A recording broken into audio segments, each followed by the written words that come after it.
Йоу, барлықтарыңа сәлем. Менің аты жөнім Бақберген Сұлтан, және де бұл біздің ең алғашқы влог. Ей, тоқта, сен бизнесің қайда? Қаяқтағы влог? Чё за права? Деген сұрақтар туындайтын шығар. Бизнес жайында осы видеоның соңында қысқаша мәліметтер айтам. Бірақ бизнес тоқтап қалған жоқ, бірақ бір-екі проблемалар шығып қалды. Жалпы видеоның соңында болады, ал қазірше біздің Димаш екеуміздің қалай права алғанымызды, жалпы біздің кішігірім бірінші влогымызды көріңдер.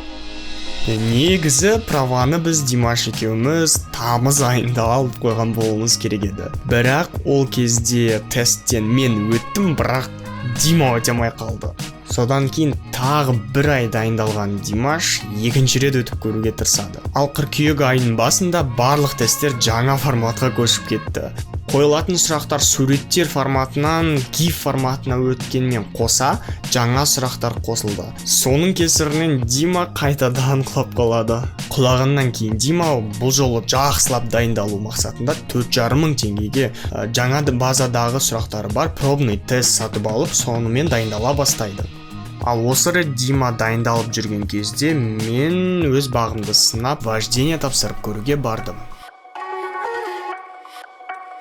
Әбіржіп кеткен түрімді хансалаудармандар. По-любому вождениеға келдім.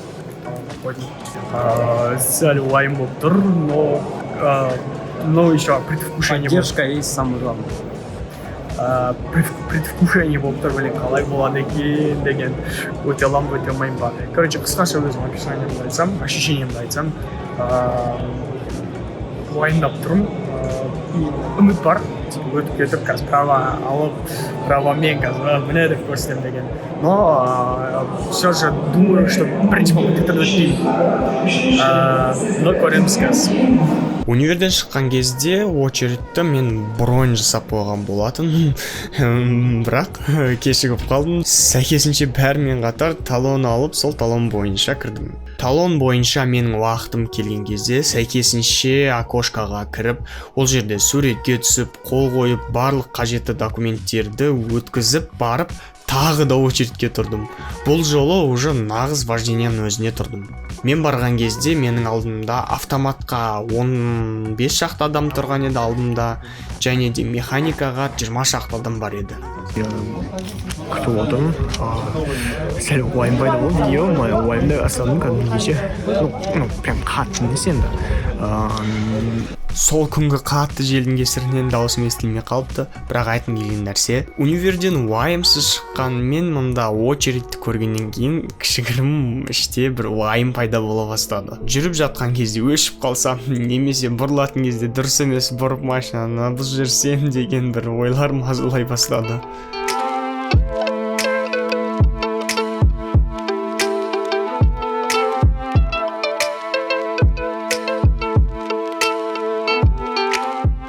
Оған кірмейсіз да, былай келіп, мынаңыз.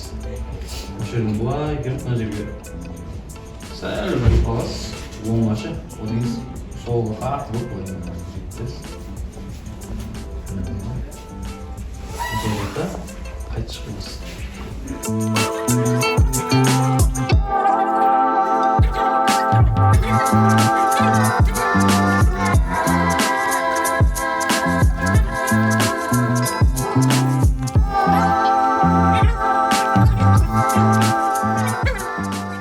Тағы мен алдымдағы адамдарға көмектесіп. Burada turla, burada. Kır atқа. Atқа kır.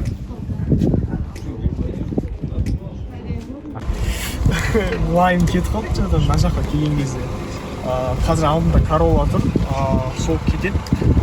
Мен кетемін, қазір күтіп отырмын. Вроде уже мен бәрін турлап қойдым. Енді айдап өту ғана қалды. Құдай қаласа, тілеп қойыңдар.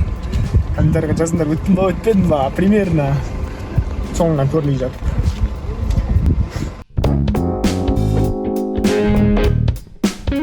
Программасы мынандай екен, кәсіп инструктор келіп түсіндіріп береді.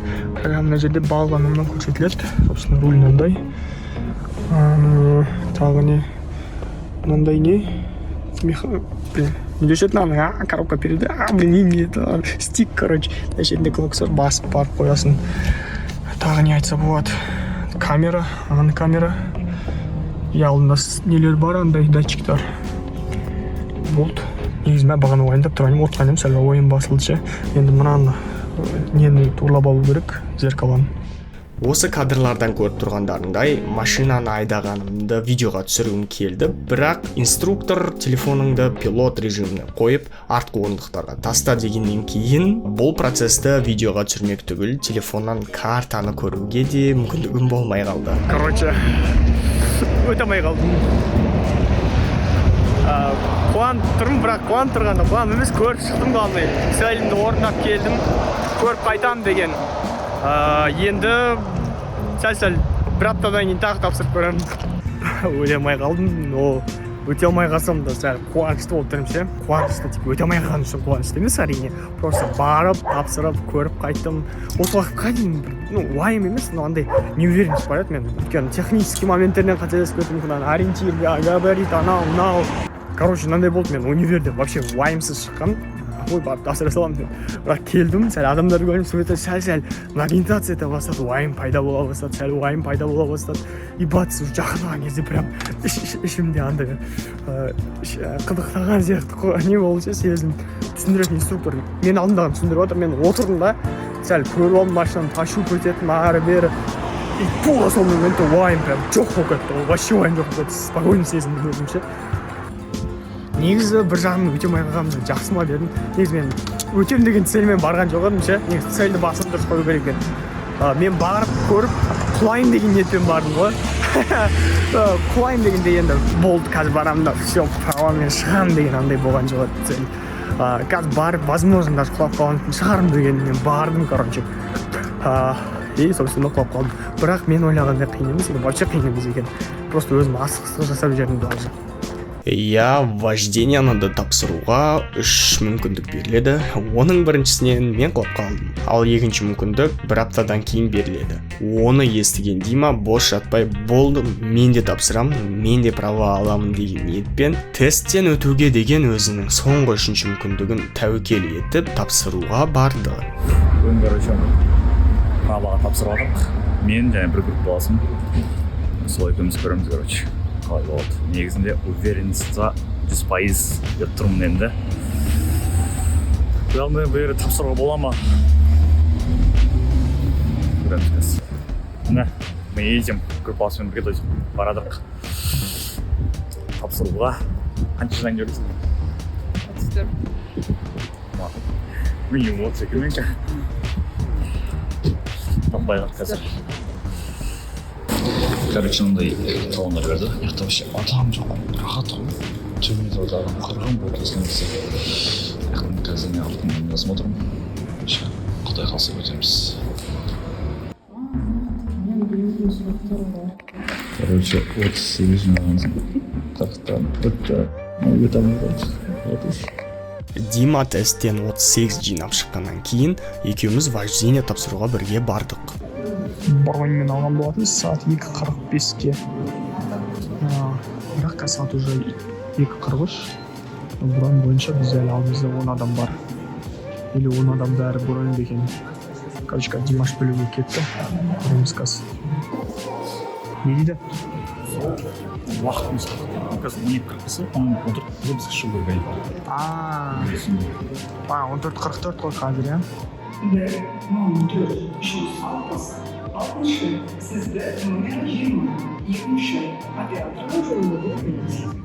Мына не шале ойламын, вождениемен тез қана ше.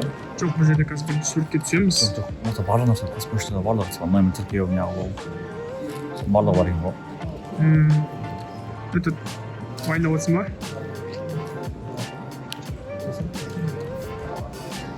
Қазір Димаш кіріп. Осы әркез бір приключенияға түсіп қала беретін бізде қайтадан бір проблема шығып қалды. Қысқаша айтқанда Димаш екеумізді екі түрлі окошкаға шақырды. Біреуіне мен түстім, біреуіне Димаш түсті. Мен түскенде спокойно қабылдады, ешқандай проблема шықпады. Ал Димаш түскен окошка оны қабылдамады. Нақтырақ айтқанда медосмотр дұрыс емес деді. Медосмотрдың артында 3-4 сурет болу керек және суреттің үстінде печать болу керек деді. Бірақ Димаш екеуміз бір күні және бір жерде медосмотрды өткен болатынбыз, және де менікінде де тура Димаштікінде ешқандай сурет жоқ. Бірақ менікін ешқандай проблемасыз қабылдаған болатын. Сондай себептерге сүйене отырып, оның құжаттарын қабылдамай, барып медосмотрында турлап кел деді. Ал оны турлату былайша айтқанда уже мүмкін емес. Бірақ әрине бұнымен біз берілген жоқпыз. Құжаттарды тапсыру үшін кезекке тағы да талон алдық. Бұл жолы мен түскен окошкаға түсеміз деген үмітпен. Екінші рет талон алғанда қайтадан сол окошкаға түсіп қалды, және де ол сотрудник Димашты қайтадан қабылдаған жоқ. Бірақ ер кезегішке дейін дегендей қайтадан талон алдық. Және бұл жолы Дима мен түскен окошкаға түсіп, бәрін ешқандай проблемасыз тапсырып, наконец-то вождениеға кезек алдық. Короче, мынандай бланк толтырып жатыр. В случае чего, егер мүлігін білдіріп жатсақ, төлеуді өзіміздің мойнымызға аламыз деген. Біз төлейміз ба? Иә, соның бланкасын толтырып жатсың ба, сен оқып шықсай бірінші қол қоймас бұрын. Төлеймін. Любой нәрсені толтырып қол қоймас бұрын оқып шық. Сен 2018 берілген жылы, иә? Иә, берілген жылы. Короче, парадокс, обычно адам көп болған кезде күтесің, бұл жолы адам аз болғаннан кейін күтіп тұрмыз. Үш-ақ адам автоматқа болғандықтан адам жиналсын сосын қосам дейді. Уақытында біз толтырып алдық, Димашпен түсіндіріп алдық, бір қайталап алдық. Қазір бір механика кетті, бізде көрінбей тұр.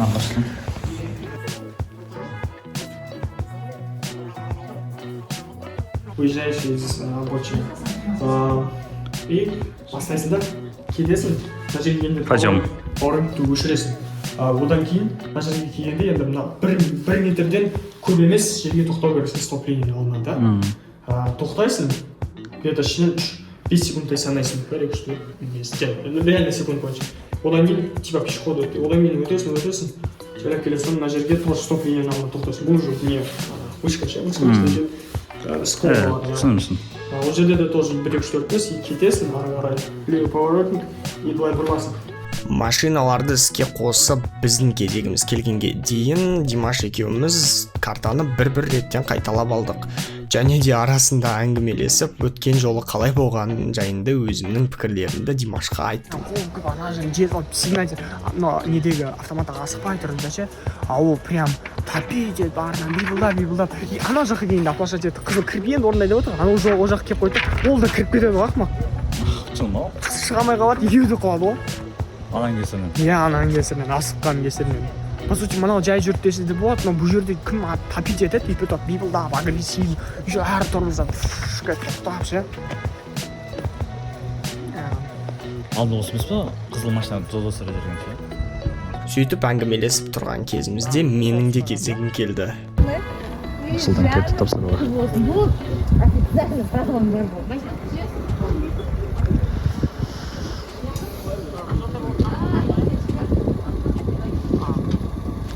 Жадам.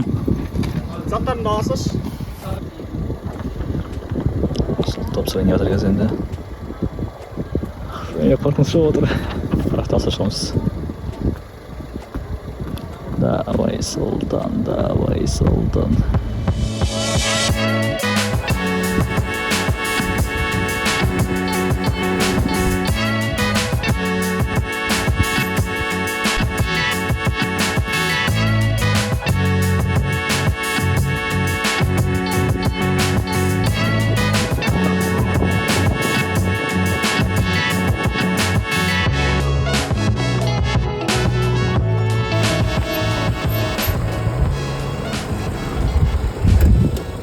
Вождениеға бірінші рет тапсырғанымда асығысып қателік жасаған едім. Бірақ бұл жолы ол қателікті жібермес үшін таспаға секілді өте жай айдадым. Дегенмен де ең бастысы вождениедан өттім. Сонымен қатар жинаған штрафной балым өте аз, 10 балл болды. Ал енді менен кейін бірден Диманың кезегі келді.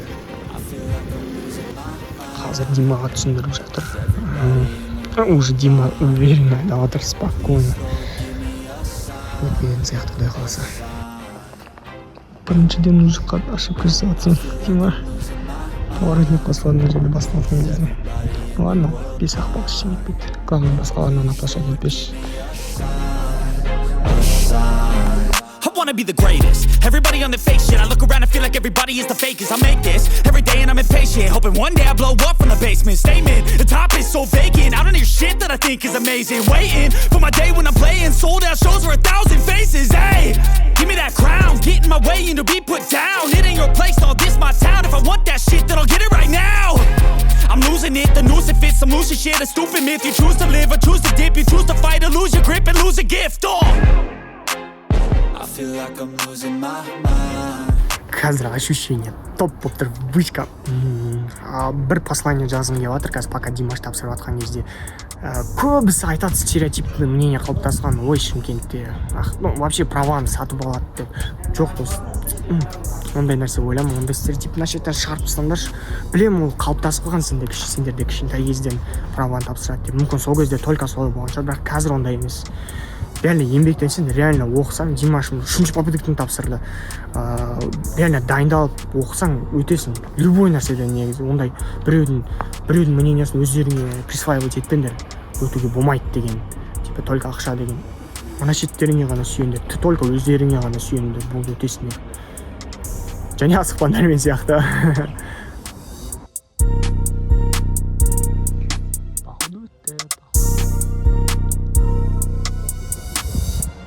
Сәл тағы жүрсей. Болды бітті. Ана қорқа деймі өзі? Я болды сдан дейді о. Ой, красавчик.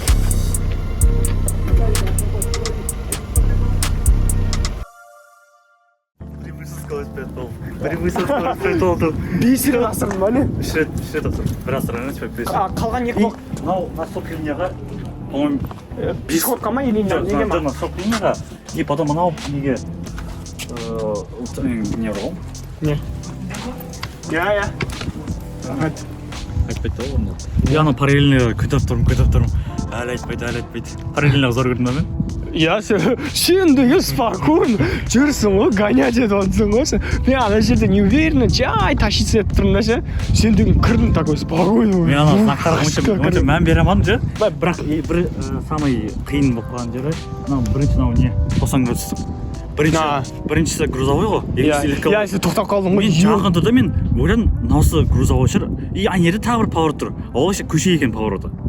И мен тұрдым да, қайсың аман мына пойы грузовой ғой. Или ана вообще көше ғой деп тұрмын. Тоқтап қалдың ғой сен, я. Асып кеттім ғой деп қойып. Осы шығар дедім. Екеуміз де өте аз жақсы балмен тапсырып шыққаннан кейін ең жек көретін нәрсем күту қалды. Бізге 2 сағаттан кейін ғана праваларың дайын болады деген еді. Бірақ көп ұзамай, шамамен жарты сағаттан кейін ең алдымен менікі шықты.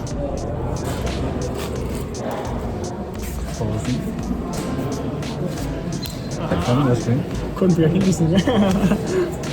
Өзім бөліш. Боғаслан. Я.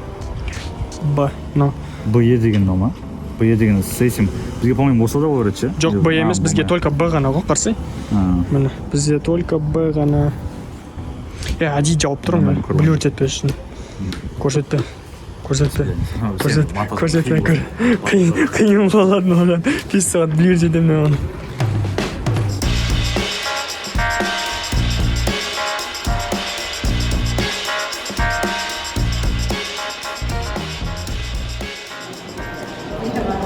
Так сразу?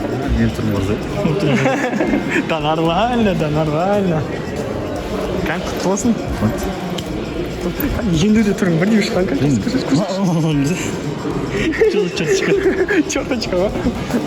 Балақ эмоция мәрсан кетіп қалды, сенің праваңа. Өте эмоция тұрған жоқ. Неге? Барлық бұл эмоция мәрсен праваңа қолы. Сен ағамын. Тема ғой, ема. Давай қуанса кәнін права алдым, Дима. Қанша, 1,5 жыл. Бір жыл бір бәлен, бірнеше ай шыдағаның. Күткен праваң. Черт. Көрсетсе, ема. Черточканы қараңдаршы. Қолын. Кішкенді қадаса. Қуансай. Қуанатын не? Тұрым бітілі қылып. Естіп сен? Конечно, блин, 3-ші рет, 4-ші рет кірдің, сол неге, кабинетке?